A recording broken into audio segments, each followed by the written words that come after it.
प्रिय भैया बहन, आज क्लास 7 का साइंस का सेकेंड लेसन पढ़ेंगे रेशों से वस्त्र तक। पिछली कक्षा में आपने पौधों से प्राप्त होने वाले रेशों जैसे कपास तथा जूट के बारे में विस्तार से पढ़ा है।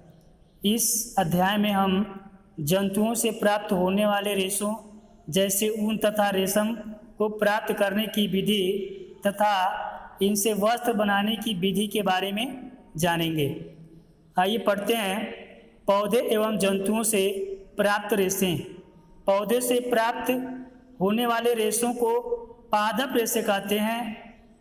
कपास के पौधों के बिनौले से रुई तथा पटसन या सनई के पौधों से तनुक से जूट के रेशे प्राप्त किए जाते हैं।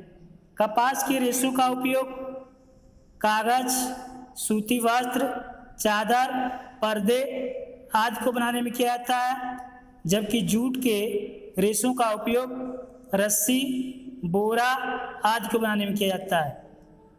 जंतुओं से प्राप्त होने वाले रेशों का उपयोग ऊन और रेशम, यानी जंतुओं से प्राप्त होने वाले रेशों को जांतव रेशम कहा जाता है। जांतव रेशम में ऊन और रेशम ये दोनों जांतव रेशम है। तो ऊन का उपयोग गर्म कपड़े, स्वेटर आदि को बनाने में किया जाता है, जबकि रेशम का उपयोग रेशमी कपड़े, रेशम के धागे को बनाने में किया जाता है।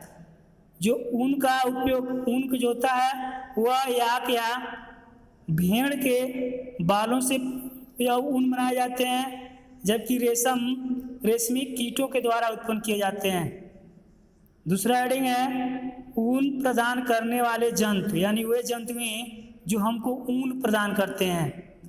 याक है, ऊंट है, बकरी आदि यानी आदि जंतुओं से भी हम ऊन प्राप्त करते हैं। समानता भेड़ की त्वचा के बालों से प्राप्त किए जाने वाले मुलायम घने रेशों का ऊन कहा जाता है। हालांकि कुछ अन्य जंतुएं जैसे याक, ऊंट, बकरी आदि के शरीर के बालों का भी उपयोग ऊन प्राप्त करने में किया जाता है। दरअसल इसी ऊन को स्वेटर बुनने के लिए बाजार से खरीदा जाता है। जिन स्थानों पर बालों से ढके जो जंतु पाए जाते हैं वहाँ उन्हीं जंतुओं के रेशों से ऊन प्राप्त किया जाता है। जैसे जम्मू कश्मीर के पहाड़ी क्षेत्रों में पाई जाने वाली अंगोरा बकरी से अंगोरा ऊन तथा कश्मीरी बकरी से पश्मीना ऊन की सालें बनाई जाती हैं। याक का ऊन तिब्बत और लद्दाख में प्रचलित है।